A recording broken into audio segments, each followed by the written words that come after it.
रूस के एक बड़े अधिकारी ने ऐसा दावा किया है जिसने पूरी दुनिया में तहलका मचा दिया है। रूसी सुरक्षा काउंसिल के डिप्टी सेक्रेटरी मिखाइल पोपोव ने अपने दावे से भारत समेत पूरी दुनिया को हैरान कर दिया है। अपने दावे में सेक्रेटरी मिखाइल पोपोव ने कहा है कि यूक्रेन युद्ध के दौरान अमेरिका ने पिछले ही हफ्ते रूस से 43% ज्यादा तेल खरीदा है। यानी अमेरिका ने रूस से हर रोज 1 लाख बैरल तेल खरीदा है। सुनकर आप भी चौंक गए होंगे, लेकिन दावा तो यही किया जा रहा है। इस दावे के बाद दुनिया भर के लोगों ने अमेरिका पर सवाल खड़े कर दिए हैं।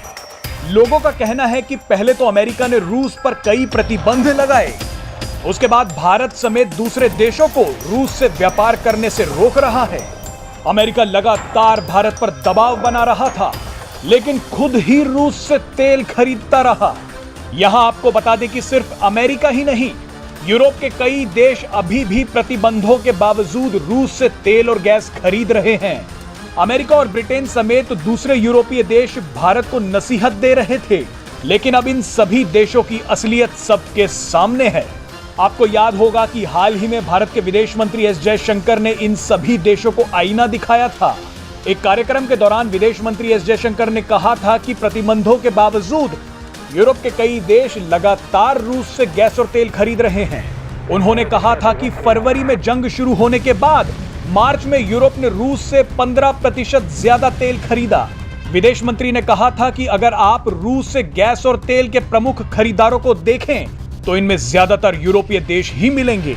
जिस समय विदेश मंत्री एस जयशंकर ये बात बोल रहे थे, उनके साथ ब्रिटेन की विदेश मंत्री भी बैठी हुई थी और वो खुद का बचाव नहीं कर पाई।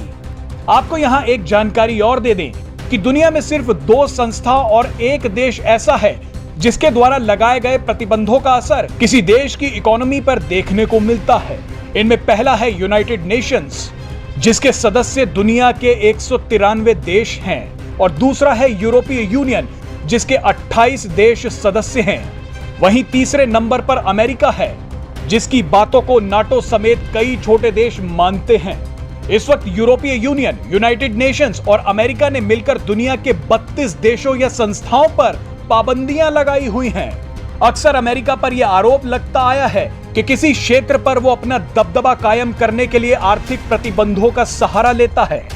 अमेरिका प्रतिबंधों को अपनी विदेश नीति की तरह इस्तेमाल करता है, लेकिन इस बार भारत पर अमेरिकी दबाव का कोई असर नहीं पड़ा।